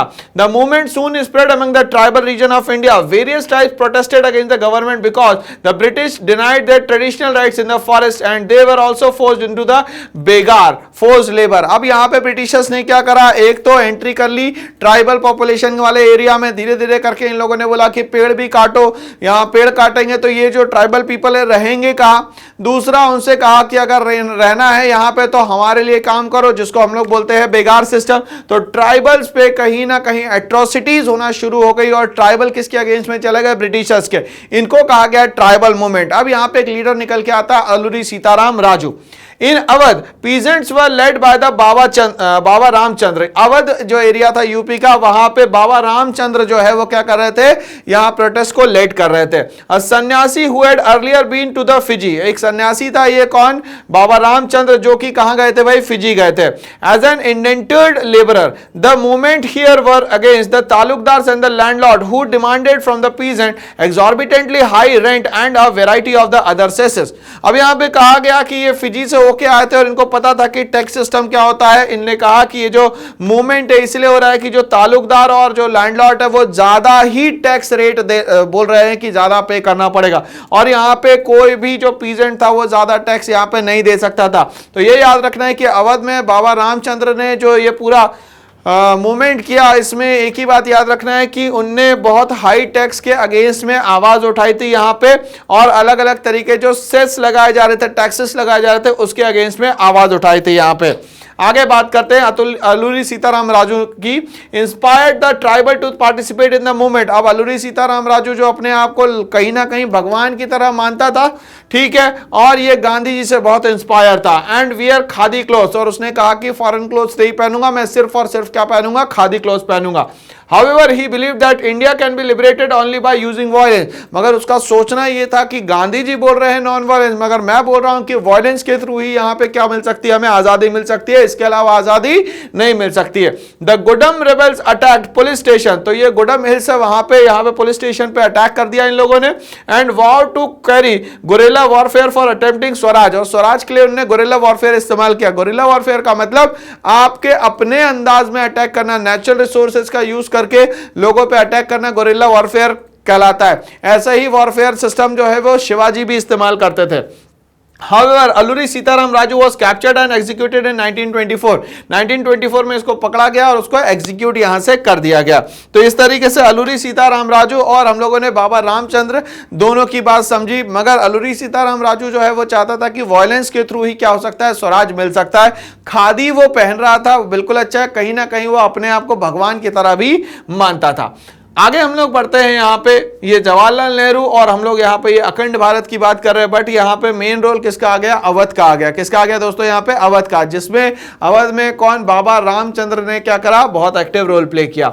इन June 1920 Jawaharlal Nehru went around the villages trying to understand the grievances and issues of the peasant. अब जवाहरलाल नेहरू गए प्रॉब्लम्स को समझने और इन्हें कहा कि यार क्या क्या दिक्कत है ये हमें बताइए। किसके पास, रूरल एरियाज के लोगों के पास। Within a month, 300 branch of the Kisan और सभा were set up around the area. अब यहाँ पे जो औध एरिया है अवध में, वहां पे किसान सभा की 300 ब्रांचेस बनाए गए। The movement in Awadh became the part of the Indian national movement. ठीक है, तो ये जो अवध में किसान सभा बनाई गई, ये मास मूवमेंट बन गया, नेशनलिस्ट मूवमेंट का एक बहुत बड़ा पार्ट बन गया। इन 1921 the house of Talukdar and the merchant was attacked. अब यहाँ पे जब मास मूवमेंट हुआ तो इनसे जो पैसे छीनने वाले थे तालुकदार और ये यहाँ पे जो मर्चेंट थे, उनके घरों पे क्या करा गया, अटैक किया गया, बाजारों को लूटा गया, ताकि जो है ग्रेन इन्हें होल्ड करके रखा है वो कॉमन पीपल, कॉमन पब्लिक तक के पहुंच जाए। तो कहीं ना कहीं ये भी वायलेंस का ही एक पार्ट हो गया। Many local leaders declare that Gandhi ji wanted non payment of the taxes and that the land had to be redistributed equally among the people. बहुत सारे लोगों ने ये सोचा कि अब ये जो लैंड है वो इक्वली दोबारा डिस्ट्रीब्यूट होने वाली है। तो इस तरीके से यहाँ पे ये हमें क्वेश्चन जो समझ में आता है वो किसान और सभा का समझ में आता है, और यहाँ पे जवाहरलाल नेहरू का क्या होता है, यहाँ पे कहीं ना कहीं इंट्रोडक्शन स्टार्ट होता है 1920 से। अब हम लोग पूरे देश में बात करते हैं कि अलग अलग तरीके से अलग अलग जगह पे रेबेलियन हुआ। कैसे, 1000 of worker डिफाइड authorities and left plantation and headed home. तो ये बात चल रही है आसाम की, जहां पे प्लांटेशन वर्कर ने काम छोड़ा और वो कहां आने लग गए, अपने अपने घर आने लग गए। उनको लगा कि अब तो आने वाला हमारे यहाँ स्वराज, क्योंकि गांधी जी ने कहा है तो सब बात हम लोग मान लेते हैं। They believe that Gandhi Raj is coming and they will give land in their villages। उनको लगा कि रिडिस्ट्रीब्यूशन ऑफ लैंड होने वाला है और वो जिस जगह के उनको वहां पे जमीनें मिलेंगी, तो वो अपना काम छोड़ के आने लग गए। They were not able to reach home, मगर वो घर पहुंच ही नहीं पाए। They were caught by the police and were mercilessly beaten। तो उनको बहुत मारा पीटा गया और उनको कहा कि वापस अपनी जगह पे जाइए। Vision of the movement were not defined by the Congress. अब यहाँ पे कांग्रेस ने डिफाइंड नहीं करा था विजन, मगर ये कहा कि हाँ स्वराज आने वाला, स्वराज आने वाला है। बट सबके नजर में स्वराज के मायने अलग अलग थे। यहाँ पे workers and tribals interpreted Swaraj in their own term. अब यहाँ पे जो पर्सन है वो अपने लैंग्वेज में बता रहा है कि स्वराज कैसा होना चाहिए। Meaning of Swaraj for the plantation worker, क्या सोचते थे प्लांटेशन वर्कर। यहाँ पे मेनली जो बात चल रही है वो चल रही है आसाम के प्लांटेशन वर्कर्स की। Plantation workers equated the concept of Swaraj with their basic rights which were denied by the plantation owner। उनको ये लगा स्वराज का मतलब ये कि हमारे जो राइट्स छीने गए हैं वो राइट हमें वापस मिलेंगे, और इसको दिलवाएगा कौन, तो मोहनदास करमचंद गांधी जी दिलवाएंगे। Under the inland immigration act of 1859 plantation worker were not permitted to leave the tea garden. ये यहाँ आसाम में इनलैंड इमिग्रेशन एक्ट 1859 बनाया गया था, जिसमें प्लांटेशन वर्कर अपनी जगह छोड़ के, मतलब प्लांटेशन वर्कर जिस जगह पे काम कर रहे उस जगह को छोड़ के कहीं भी नहीं जा सकते थे without permission, and in fact that they were rarely given such permission. और उनको जब तक काम पूरा नहीं हो जा सकता था उसके पहले जाने ही नहीं दिया जाता। तो एक बात याद रखनी है, इनलैंड इमिग्रेशन एक्ट क्या है, प्लांटेशन वर्कर को उनकी जगह से छोड़ के काम जाने की परमिशन नहीं देता। और इनकी नजर में स्वराज क्या था कि इनको फ्रीडम मिलने वाली है उस प्लांटेशन वर्कर से। When the tribal chanted Gandhiji's name and raised slogan demanding स्वतंत्र Bharat, they were also emotionally relating to the and all India agitation। और ये स्वतंत्र भारत की जैसे इनके कान में बात पहुंची, उन्होंने बोला अब तो देश आजाद होने वाला भाई, अब तो हमें कोई दिक्कत नहीं है। वो वहां से निकले और यहाँ पे लोगों ने पकड़ा और मारना पीटना शुरू कर दिया। तो ये प्लांटेशन वर्कर की नजर में क्या हमारा जो सिस्टम था स्वराज का वो क्या था, हम लोगों ने समझा। अब हम बात करते हैं withdrawal of the non cooperation movement क्यों खत्म हो गया। तो कहीं ना कहीं एक रीजन तो ये था कि गुर्जन वाला जो जगह थी वहां पे बम कांड हो गया था भाई, ये याद रखना है हम लोगों को। उसके बाद ट्राइबल रिवॉल्ट भी हमें याद रखना है। अवध किसान सभा भी जो है वो भी हम लोगों को याद रखनी है। Gandhi ji withdraw the non cooperation movement in 1922 when a group of protester became violent and killed the 23 Indian policeman in the Chauri Chaura in the Uttar Pradesh. तो चौरी चौरा जगह है उत्तर प्रदेश में जहां पे आराम से लोग प्रोटेस्ट करते हुए जा रहे थे पीसफुली, बट उनकी भिड़ंत हो जाती है पुलिस वालों से, पुलिस वालों को वो थाने में बंद कर देते हैं, और थाने में बंद करने के बाद उस थाने में क्या लगा देते हैं, आग, और इसमें 23 पुलिस वालों की क्या हो जाती है, डेथ हो जाती है। तो इस तरीके से कहीं ना कहीं 1919 में जो नॉन कॉपरेशन मूवमेंट स्टार्ट हुआ, 1920 में इसको नागपुर से ये जो परमिशन मिल जाती है ये स्टार्ट होता है, बट कहीं ना कहीं अल्लूरी सीताराम राजू, कहीं ना कहीं बाबा रामचंद्र, और कहीं ना कहीं हम लोग बात करें किसान और सभा जो थी, ये तीनों और ये चौथा जो चौरी चौरा कांड हुआ, इन सब के कारण गांधी जी बोलते हैं कि अब मैं ये नॉन कॉपरेशन मूवमेंट नहीं चला पाऊंगा, अब मैं इसको क्या करना चाहता हूं, बंद करना चाहता हूं। क्यों? क्योंकि नॉन वायलेंस जो है वो कन्वर्ट हो चुका है किसमें दोस्तों, यहां पे वायलेंस में। ठीक है, तो चौरी चौरा वाली कांड को हमें याद रखना है, और चौरी चौरा है कहां पे भाई, तो वो कहां पे है, उत्तर प्रदेश में। टुवर्ड सिविल डिसोबीडियंस, अब हम लोग सिविल डिसोबीडियंस की तरफ यहां पे बढ़ते हैं। इन February 1922 the non cooperation movement was withdrawn because Mahatma Gandhi felt that it was turning violent. उन्होंने बोला नॉन वायलेंट होना चाहिए, ये क्या हो गया, वायलेंट हो गया, तो कैसे चलेगा काम। Some of the leaders wanted to participate in the election to the provincial council। अब यहाँ पे बहुत सारे लोग जो चाहते थे वो क्या चाहते थे, प्रोविंशियल काउंसिल जो इलेक्शन होने वाला है इसमें यहाँ पे पार्टिसिपेट करना।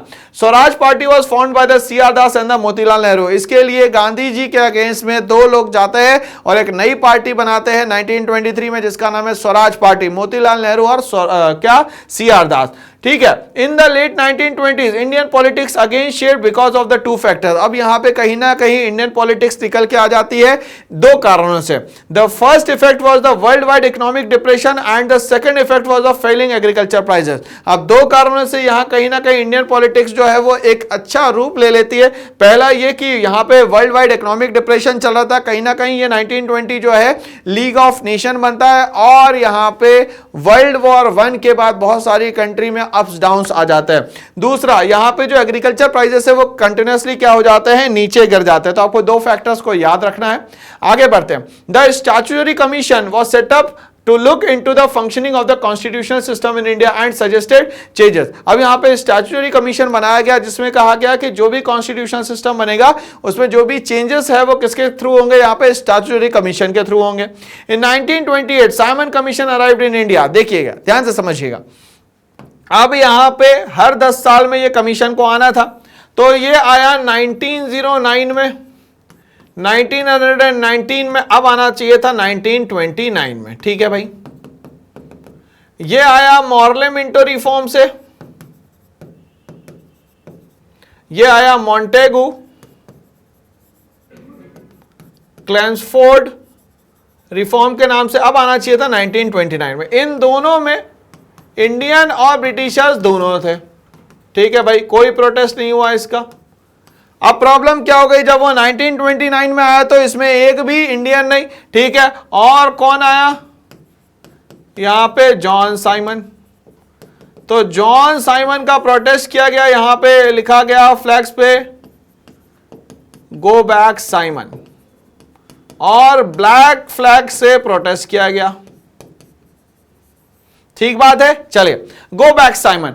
All parties including the Congress and the Muslim League participate in the demonstration। अब ये डेमोन्स्ट्रेशन में मुस्लिम लीग भी यहां पे इन्वॉल्व होती है। 1906 में यहां पे मुस्लिम लीग बनी।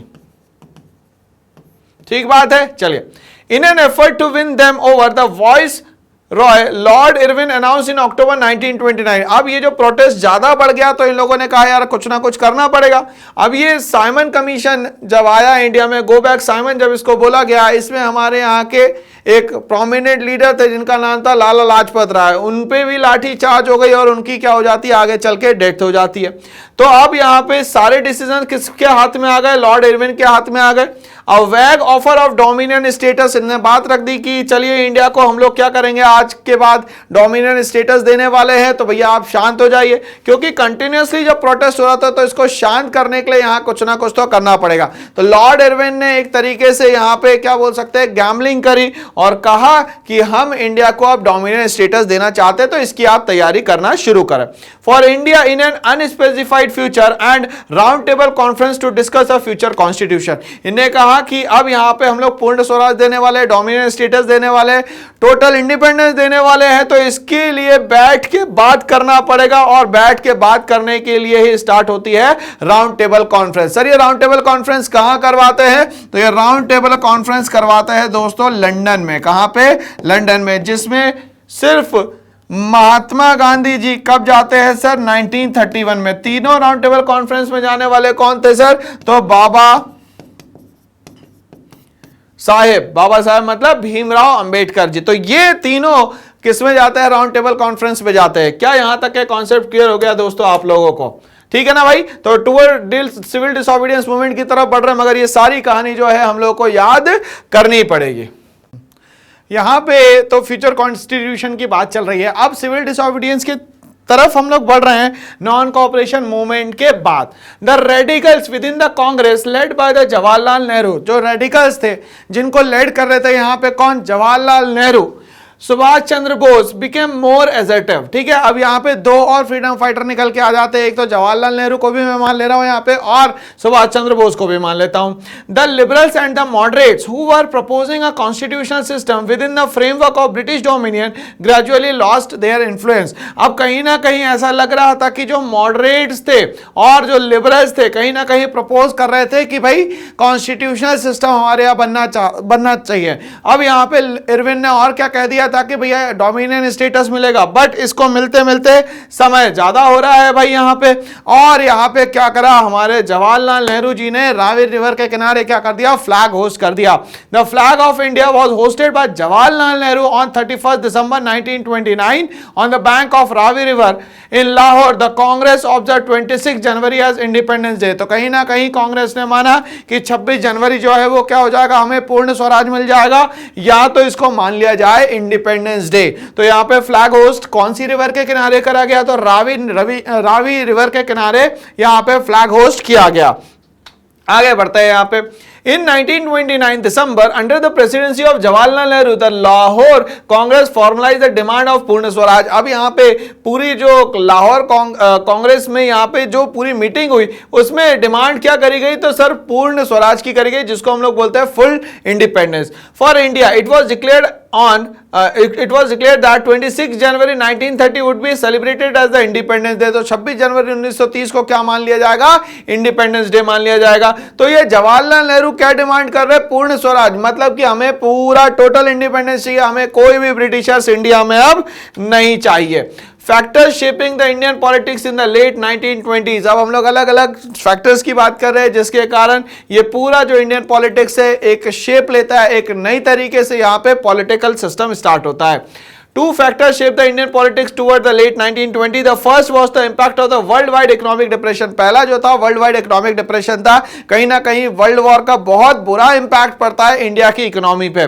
Peasants were the worst sufferer as the prices of their agriculture goods reduced drastically। अब यहाँ पे प्रॉब्लम ये हुई कि इनके यहाँ पे जो भी पीजेंट्स ने जो भी एग्रीकल्चर हार्वेस्ट किया था उसके प्राइस धीरे धीरे करके क्या होने लग गए? यहाँ पे कम होने लग गए। The second factor was that at this time Tory government in Britain appointed a committee under sir John Simon. ये जो टॉरी गवर्नमेंट था उसने क्या करा? सर जॉन साइमन को वहां पे अपॉइंट कर दिया। आपको पता है सर जॉन साइमन ने क्या करा भैया? इंडिया आ गए और इनका प्रोटेस्ट होता है। क्यों?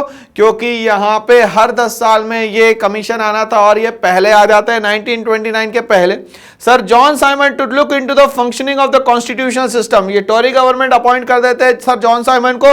वो कहते हैं कि इंडिया में जो कॉन्स्टिट्यूशनल सिस्टम बनने वाला है उसमें जाइए और अपना क्या बेस्ट हो सकता है वो करिए in India and suggest changes. Political parties oppose the commission because it did not have any Indian as a member. और इस पूरे कमीशन में एक भी इंडियन ना होने के कारण इनका प्रोटेस्ट किया जाता है और प्रोटेस्ट में लाठीचार्ज में हमारे लाला लाजपत राय जो है आगे चल के इनकी डेथ हो जाती है। तो ये बात याद रखनी है भैया। In this background, the Congress under the presidentship of Nehru declared पूर्ण स्वराज और an independent India as an ultimate aim of the Congress। अब कांग्रेस का सिर्फ एक एम बचा हुआ है कि हमें चाहिए इंडिपेंडेंट इंडिया, पूर्ण स्वराज चाहिए, इसके अलावा कोई दूसरी डिमांड हमारी नहीं है। या तो हम लोग बोल सकते हैं क्या डोमिनियन स्टेटस। आगे बढ़ते हैं, द सिविल डिसोबीडियंस मूवमेंट 1930 पे हम लोग आते हैं। डिसोबीडियंट का मतलब हम आपकी बात मानेंगे ही नहीं, अब आप कुछ भी कर लो भाई साहब, नहीं मान रहे हम लोग, तो अब क्या करोगे। Gandhi ji on 31 January 1930 sent a letter to the viceroy Irwin starting 11 demand. तो 11 डिमांड्स रखी किसने, गांधी जी ने। While some of these demand were of the general interest, इसमें सबसे इंपॉर्टेंट डिमांड जो थी वो तो पॉलिटिकल प्रिजनर्स को रिलीज करने की बात करी गई थी, जिसमें हमारे 3 फ्रीडम फाइटर्स की हम लोग बात करते हैं, भगत सिंह, राजगुरु और सुखदेव। ठीक है, ये उस समय जेल में थे। ठीक है, The most steering of all demand was the demand to abolish salt law। इनने कहा भैया कि रिच और पुअर सबके लिए जो नमक है वो एक जैसा, और हमारे देश का नमक और टैक्स आप लगाओगे तो सॉल्ट लॉ से कहीं ना कहीं सिविल डिसोबीडियंस मूवमेंट की क्या होती है, तैयारी होती है। सॉल्ट लॉ के लिए 78 वॉलेंटियर्स के साथ गांधी जी लगभग 240 माइल यहां पे चलते हैं। ठीक है, साबरमती से दांडी तक। चलिए समझते हैं। Gandhi ji choose salt as it was used by the people of all section of the society and was an essential food item. उन्होंने कहा इसके बिना तो काम चल ही नहीं सकता, इसीलिए सॉल्ट लॉ जो है वो ब्रेक करके ही रहूंगा मैं। When demand were not fulfilled, Gandhi ji started a famous salt march. तो गांधी जी ने स्टार्ट किया क्या भैया, सॉल्ट मार्च 12 मार्च 1930 से। On April 11 1930 he reach Dandi. तो 12 मार्च 1930 से स्टार्ट किया और 240 माइल चलने के बाद 78 वॉलंटियर्स के साथ 11 अप्रैल 1930 को ये पहुंचते हैं दांडी, जो कि एक कोस्टल विलेज है, कहां का, गुजरात का। And violated the law by manufacturing salt making, और सॉल्ट मेकिंग बना के उन्होंने क्या करा, वॉयलेट कर दिया लॉ को। The beginning of the civil disobedience movement, Mahatma Gandhi started his famous salt law accompanied by 78 volunteers, याद रखना है एग्जाम में आएगा, of his trusted volunteer. The march has over 240 miles from Gandhi's ashram in Sabarmati to the Gujarat coastal town of Dandi. The volunteer work for 24 days, 24 दिन चले, लगभग एक दिन में वो 10 माइल चलते थे, तो 240 माइल यहां पे कवर हो गया। During this movement people were asked not only to refuse cooperation with British but also to break colonial law. अब यहां पे क्लियर हो गया सॉल्ट मार्च में कि अब कॉलोनियल सिस्टम यहां से किसी भी तरीके से खत्म होना चाहिए। जवाहरलाल नेहरू ने वहां लोड ले लिया कि भैया अब मुझे डोमिनियन स्टेटस चाहिए। गांधी जी ने लोड ले लिया कि अब इनके जो भी रूल्स एंड रेगुलेशंस है वो हम लोग फॉलो नहीं करने वाले हैं। People participated in the movement in the following ways. People across the nation broke the salt law, manufactured salt and demonstrated in the front of government salt factories. तो जितनी भी salt factories थी वहां पे salt बना के नमक कानून का क्या करा गया, विरोध किया गया यहाँ पे। Foreign clothes was boycotted. ये foreign clothes एक और बार boycott करे गए थे भैया, कब, स्वदेशी मूवमेंट में 1905 में। यहाँ फिर से foreign clothes को क्या करा गया, boycott करा गया। नॉन कॉपरेशन मूवमेंट में भी boycott किया गया एंड लिकर शॉप्स को पिकेटेड किया गया, बंद किया गया। पीजेंट रिफ्यूज टू पे रेवेन्यू एंड द चौकीदारी टैक्स। और पीजेंट ने बोल दिया कि अब हम लोग किसी भी तरीके का रेवेन्यू नहीं देंगे और ना तो हम लोग यहाँ पे चौकीदारी टैक्स देने वाले हैं आपको। Village officials resigned and people living in the country side violated forest law. अब धीरे धीरे करके जो विलेजर्स थे वो भी जंगलों में जाने लग गए, रिजर्व प्रोटेक्टेड फॉरेस्ट सब जगह पे ये जाने लग गए और इनने हर एक लॉ को क्या करा, ब्रेक करना यहाँ पे शुरू कर दिया। अब हम लोग आगे बात करते हैं यहाँ पे रिप्रेशन ऑफ द गवर्नमेंट। अब सरकार भी तो कुछ करेगी, सब कुछ आप ही कर लोगे क्या? तो गांधी जी, जवाहरलाल नेहरू यही कर लेंगे क्या सब कुछ, सुभाष चंद्र बोस? ठीक है। The government began to arresting Congress leader. अब इनने बोला कि यार आप लोगों ने बहुत अति कर दिया, अब हम लोग क्या करते हैं, अरेस्ट करना शुरू करते हैं। This in turn led to violent clashes at many places। अभी तक के गांधी जी नॉन वायलेंस की बात कर रहे थे, अब यहां पे लोग वायलेंट वे में क्या करने लग गए, प्रोटेस्ट करने लग गए। When Gandhi ji was arrested during the course of movement, industrial workers in Solapur attacked police post. तो जहां जहां पे पुलिस पोस्ट थी सोलापुर में, वहां पे अटैक होना शुरू हो गया। मतलब नॉन वायलेंस किस में कन्वर्ट हो गया दोस्तों, वायलेंस में। Municipal building and structure that symbolized the British rule. जो ब्रिटिशर्स ने बनाया था वो यहां पे क्या करा जाएगा, तोड़ा जाएगा। ये कौन कर रहा है, तो ये इंडियंस कर रहे हैं, प्रोटेस्ट कर रहे हैं। किसके अगेंस्ट में, गांधी जी के अरेस्ट के अगेंस्ट में प्रोटेस्ट कर रहे हैं। The government responded with brutal repression. Peaceful satyagrahis were attacked. Women and children were beaten. Around 1 lakh people were arrested. तो women, child जो भी है उन सबको मारा गया। सिर्फ और सिर्फ ये मान लिया गया कि जो भी इंडियंस है उसको हम लोगों को मारना है, पीटना है और खत्म करना है। तो इस तरीके से गवर्नमेंट ने अपना गुस्सा जो है लोगों पे दिखाना शुरू किया। आगे हम लोग बात करते हैं रिच पीजेंट कम्युनिटीज की बात करते हैं। यहां participation of the various communities in the civil disobedience movement, सबका अपना एक एम था सिविल डिसोबीडियंस मूवमेंट में जुड़ने का। चलिए वो समझते हैं। रिच पीजेंट कम्युनिटीज थी वो किस तरीके से इसको देखती थी। The rich peasant communities like the Patidars of Gujarat and the Jat of Uttar Pradesh were active in the movement, ये लोग काफी एक्टिव थे इस सिविल डिसोबीडियंस मूवमेंट में। They were hit hard by the great repression and found it extremely difficult to pay the government revenue demand. अब ध्यान से सुनिएगा, ये ग्रेट ईयर ऑफ डिप्रेशन जो है वो यूएसए का है 1929 का। ये यहां पे कैसे कहानी हम लोग जोड़ पाएंगे, तो वहां की जो वॉल स्ट्रीट एक्सचेंज है जो कि यहां पे क्या करते थे भाई, शेयर्स का लेन देन करते थे, वो एकदम से बियर मार्केट पे आ गए, एकदम से मार्केट क्रैश हो गया। मार्केट से क्रैश हुआ तो लोगों ने वहां से पैसा निकाल दिया। तो यूएसए में जो ईयर ऑफ डिप्रेशन आया वॉल स्ट्रीट एक्सचेंज में, उसका इंपैक्ट कहीं ना कहीं इंडियन मार्केट पे भी पड़ा। अब यहां पे जो लोग थे, ग्रेट डिप्रेशन आने के कारण लोग अपना क्या नहीं दे पा रहे थे भाई, पैसा नहीं दे पा रहे थे, गवर्नमेंट को टैक्स नहीं दे पा रहे थे। For the rich peasant the fight for Swaraj was a struggle against high revenue. अब इनको ये लगा कि ये जो रिच पीजेंट्स है उन्होंने ये सोचा कि जो स्वराज है वो कहीं ना कहीं स्ट्रगल है किसके लिए भैया, हाई रेवेन्यूज के अगेंस्ट के लिए। But they were disappointed after the movement was withdrawal without revising any revenue rate. मगर जब ये दोबारा आया तब इसमें कोई भी रेवेन्यू रेट्स की बात नहीं करी, इससे वो काफी डिसअपॉइंटेड हो गए और गांधी जी के सपोर्ट में जो रिच पीजेंट्स थे वो धीरे धीरे करके वहां से क्विट मारने लगते हैं। उसमें भी कौन थे भाई, जाट ऑफ उत्तर प्रदेश थे और पाटीदार थे कहां के, गुजरात के।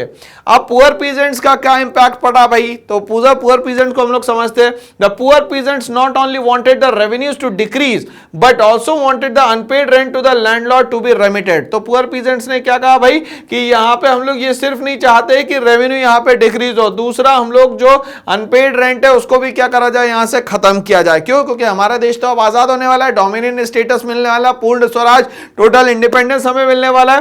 The radical movement pertaining to poor peasants were often led by the socialist and the communist. अब यहां पे रेडिकल मूवमेंट जो है वो कौन लड़ रहा था भाई, तो पुअर पीजेंट्स के साथ साथ में सोशलिस्ट और कम्युनिस्ट भी यहां पे आ गए इसमें। However, the Congress was not willing to support no rent campaign in most places and hence the relationship between the poor peasants and the Congress remained uncertain. अब यहाँ पे no rent वाला सिस्टम आ गया तो बहुत सारे लोगों ने बोला हम लोग रेंट देंगे ही नहीं, आपको जो करते बन रहा है यहाँ पे आप कर लीजिए। तो पुअर पीजेंट जो है वो टोटली बोल रहा है कि हम तो रेंट देंगे ही नहीं। अब बिजनेस क्लास में हम लोग देखें कि सिविल डिसोबीडियंस मूवमेंट के लिए क्या इनकी सोच थी। During the First World War, the business class had made huge profit and had become powerful. तो फर्स्ट वर्ल्ड वॉर में हमें पता है कि ब्रिटेन में जो चीजें बन रही थी वो तो नहीं बन सकती थी, अब इंडिया की बहुत सारी कंपनी फ्लरिश हो गई, सारी चीजें बना के इंडियंस ने दी, तो यहां पे बिजनेसमैन के पास अच्छा खासा पैसा आ चुका था। This industrialist class led by the known industrialist such as the Purushottam Thakurdas, GD. Birla supported the movement and criticise the colonial control over the Indian economy. तो उन्होंने कहा कि जो कॉलोनियल कंट्रोल है ब्रिटिशर्स की इंडियन इकोनॉमी पे वो यहाँ पे खत्म होनी चाहिए। अच्छा खासा पैसा कमा के बैठे थे ये लोग। They gave financial assistance and refused to buy or sell imported goods. कहीं ना कहीं imported goods को लाना यहाँ पे बंद कर दिया गया, मतलब कहीं ना कहीं import restrictions लगाए गए। They wanted protection against the import of foreign goods, और यहाँ पे प्रोटेक्शन मांगने लगे किसके अगेंस्ट में कि इंपोर्टेड गुड्स जो है, फॉरेन गुड्स जो है इंडिया में नहीं आने चाहिए। And a rupee sterling foreign exchange ratio that would discourage import. तो कहीं ना कहीं जो यहाँ पे रुपी और स्टर्लिंग का जो फॉरेन एक्सचेंज रेट है वो भी क्या हुआ, यहाँ पे चेंज हुआ और यहाँ पे डिस्करेज किया गया किसको, इंपोर्ट्स को। तो इस तरीके से बिजनेस क्लास ने क्या करा भाई, सीधा सीधा अपोज किया।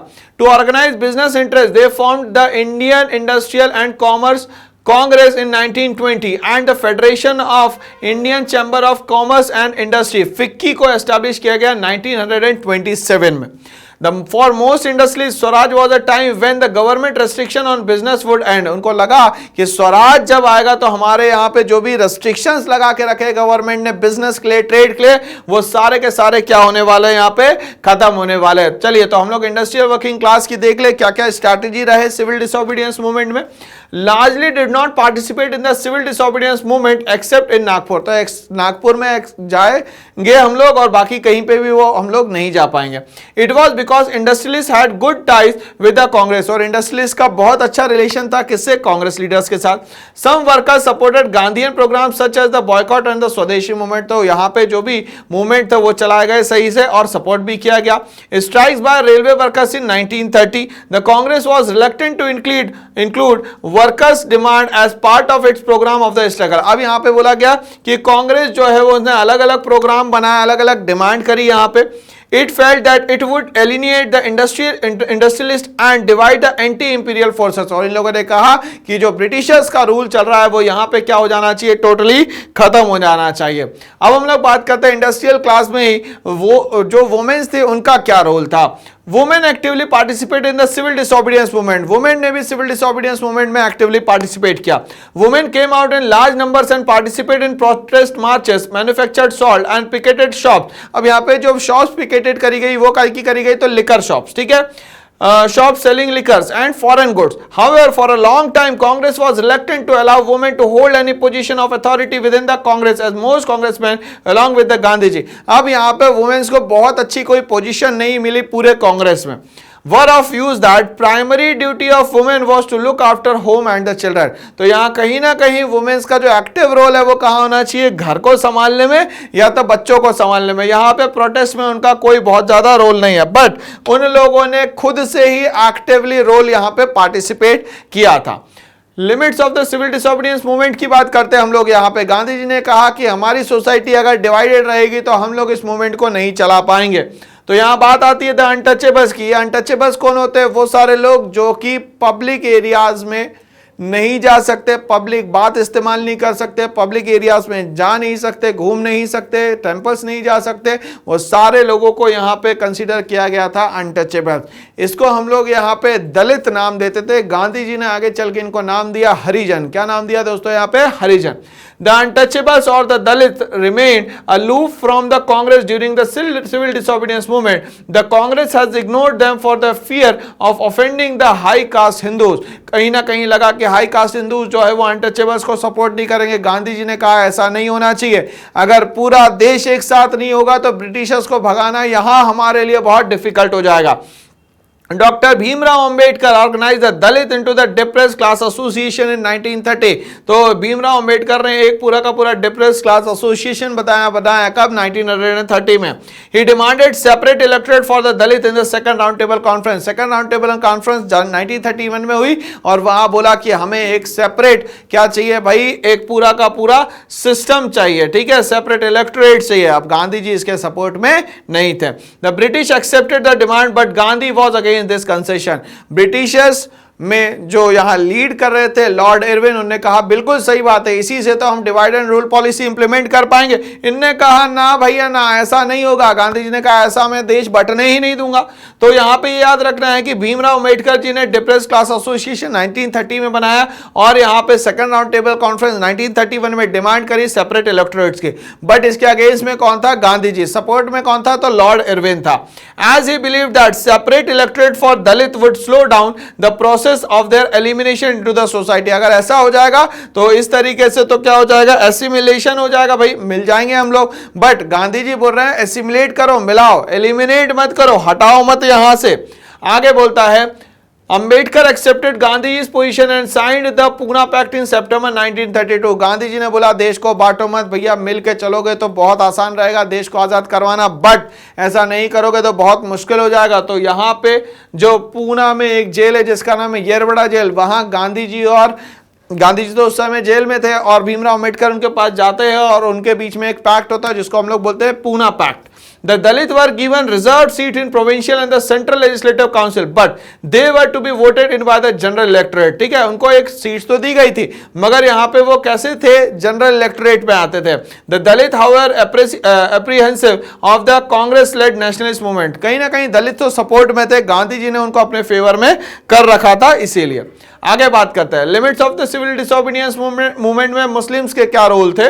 Various Muslim association in the country did not completely support the civil disobedience movement, पूरी तरीके से सपोर्ट नहीं कर रहे थे यहाँ पे मुस्लिम।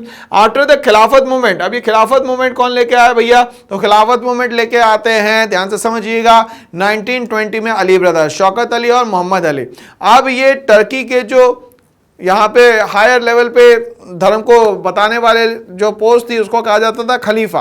तो 1918 में जैसे ही पूरा का पूरा वर्ल्ड वॉर 1 खत्म होता है, ये बोलते हैं कि यहाँ पे कोई खलीफा की पोस्ट नहीं रहेगी, यहाँ पे क्रिश्चियनिटी आएगी। इसका प्रोटेस्ट किया जाता है टर्की में, और ये दो भाइयों ने किया, इसीलिए उसको कहा जाता है अली ब्रदर्स। ठीक है, ध्यान से समझते हैं। Various Muslim association in the country did not completely support the civil disobedience movement after the Khilafat movement. कब, 1920। They felt alienated from the Congress, उनको लगा कि यार कांग्रेस से हमें अलग हो जाना चाहिए। The Muslim Mohammad Ali Jinnah, one of the leader of the Muslim league, demanded a separate electorate for themself. अब यहाँ फिर से देश तोड़ने की बात हो रही है, क्यों, क्योंकि सेपरेट इलेक्टोरेट्स की बात हो रही है। अभी एक को समझाया, किसको, भीमराव अंबेडकर जी को, दूसरा कौन नाम निकल के आता है, Mohammad Ali Jinnah. They believe that the Congress had same interest as the Hindu Mahasabha and thus did not support it। इनने कहा कि जो कांग्रेस है उसका भी एक ही जैसा सोचना है और हिंदू महासभा का भी एक ही जैसा सोचना है। They demand reserved seats in the central assembly which was opposed by the M.R. Jayakar of the Hindu Mahasabha. अब इनने जब सेपरेट इलेक्टोरल सीट्स की बात करी तो M.R. जयकर जो थे उन्हें मना कर दिया, ऐसा नहीं होने वाला। तब मोहम्मद अली जिन्ना ने और एग्रेसिव होकर बोला कि अब तो हमें दूसरा देश ही चाहिए, जिसका नाम क्या रखा गया, Pakistan. Gandhi ji as a social reformer कैसे व्यक्ति थे हम लोग समझते हैं। Gandhi ji was not only an exceptional political leader but was also social reformer. ये एक पॉलिटिकल लीडर तो थे ही, मगर साथ में एक सोशल रिफॉर्मर भी थे। समाज के लिए क्या अच्छा होना चाहिए ये उनको पता था। He worked for the upliftment of the people belonging to the lower classes। तो लोअर क्लास के साथ जो भी डिप्रेस क्लासेस के साथ जो भी गलत हो रहा था उसको हटाने की बात भी किसने करी, गांधी जी ने करी। Regarded Dalit as a children of God, क्या मान लिया गया, चिल्ड्रन ऑफ गॉड। इनको कहा गया हरिजन्स, क्या कहा गया, हरिजन। Organized Satyagraha to secure their entry into the temples and access to public wells, tanks, roads and schools। तो इनने वॉइस रेज करी और हर जगह पे इनकी एंट्री करवाना शुरू करा। He himself cleaned the toilet to dignify the work of the lower caste। इन्हें कहा लोअर कास्ट वाले जो काम करते हैं वो मैं करूंगा, मैं जो कि ब्राह्मण हूं मगर फिर भी काम उनके लोअर कास्ट वालों के साथ करूंगा। क्यों, क्योंकि मेरे इंडिया के सारे लोग जो है वो एक है। तो इसीलिए गांधी जी को political leader as well as जो है वो यहाँ पे क्या कहा जाता है, सोशल रिफॉर्मर भी कह सकता हूं मैं यहाँ पे, या सोशल लीडर भी यहाँ पे कह सकता हूं। अब हम लोग सबको साथ में जोड़ते हैं the sense of collective belongings पे, तभी तो यहां से ब्रिटिशर्स को भगाया जा सकता है। The feeling of nationalism and the idea of collective belonging to the nation emerge in the India because of the several factor. कैसे ये हो पाया, when people fought collectively to oppose the British in various movements and struggle, the feeling of nationalism was born। धीरे धीरे करके जब समझ में आया कि यार मूवमेंट नहीं करेंगे तो ब्रिटिशर्स यहां से नहीं जाएंगे, तो ये सारी फीलिंग सी जो है वो है नेशनलिज्म की feeling. Nationalism also grew as a result of various literary and artistic activities। Literary और artistic activities से भी कहीं ना कहीं nationalism निकल के आता है। The idea of India came to be associated with the image of Bharat माता, और हमें ये समझ में नहीं आ रहा था कि हम किसको यहाँ पे अपना सब कुछ माने, तो भारत माता को जो है हमने सब कुछ माना यहाँ पे। अब हम बात करते हैं cultural process that instilled nationalism, history and fiction, folk and songs, popular print and symbol और नेशनल फ्लैग। इन सब को मिलाते हैं तो कहीं ना कहीं हमारे जहन में ये आता है कि हमें क्या करना चाहिए, अपने देश की रिस्पेक्ट करनी चाहिए। ब्रिटिशर्स दूसरे देश से आके हमारे यहाँ कब्जा कर रहे थे, उसको कैसे हटाया जाए, तो कुछ रोल मॉडल की तरह हमें भारत माता दिखती है और हमारा जो है यहाँ पे नेशनल फ्लैग हमें दिखता है। The sense of collective belonging में हम लोग बात करते हैं एक नॉवल की जो है Anand Math, written by the Bankim Chandra Chattopadhyay. ये एग्जाम में पूछा जाता है। Included the famous song Vande Mataram, इसमें लिखा गया था एक इंस्पिरेशनल सॉन्ग, एक मोटिवेशनल सॉन्ग जो है यहाँ पे Vande Mataram, which instilled the feeling of nationalism amongst the heart of the people. और ये किसके बीच में आया भाई, तो यहाँ पे इंडिया के दिल में आया कि भाई, इंडिया के लोगों के दिल में आया कि भैया अब हमें क्या करना पड़ेगा, वॉइस तो रेज करनी पड़ेगी, तभी जाके हमें आजादी मिल पाएगी। Moved by the Swadeshi movement, Abhindranath Tagore painted Bharat Mata as the ascetic figure who is calm, composed, divine and spiritual. The image of Bharat Mata aroused nationalist feeling among us the Indian. और हमारे इसमें nationalist feeling किसके through आई? तो वो आई किसके through? Bharat माता के through. तो इसकी जो इमेज बनाने का काम किया वो किसने करा? यहाँ पे अभिंद्रनाथ टैगोर ने करा। यहाँ आनंद मठ नाम की नॉवल किसने लिखी? बंकिम चंद्र चट्टोपाध्याय में, जिसमें एक सॉन्ग लिखा गया, फेमस मोटिवेशनल सॉन्ग जिसको बोलते हैं Vande Mataram. Ideas of nationalism also developed through a movement to revive the Indian folklore. धीरे धीरे करके हमारे समाज की जो भी संस्कृति थी वो लोगों तक के यहाँ पहुंचाए गए।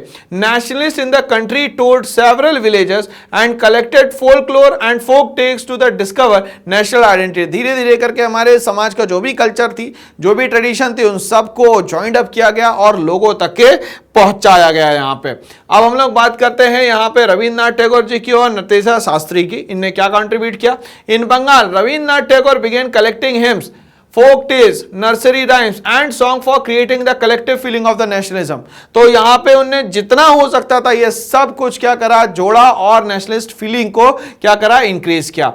अब हम लोग नटेशा शास्त्री की बात करें मद्रास में। Natesa Sastri published a massive 4 volume folk tale name the folklore of the South India. तो अब यहां से लोग जब पढ़ेंगे तो उनके दिमाग में आएगा कि हम पे कितना अत्याचार हुआ, तो उसके अगेंस्ट में वॉइस रेज करना पड़ेगा ना, as a part of the national literature. तो ये दोनों नाम याद रखना, नटेशा शास्त्री और रविन्द्रनाथ टैगोर। आगे हम लोग बात करते हैं, जो हमारे सिंबल्स होते हैं वो बहुत इंपॉर्टेंट रोल प्ले करते हैं।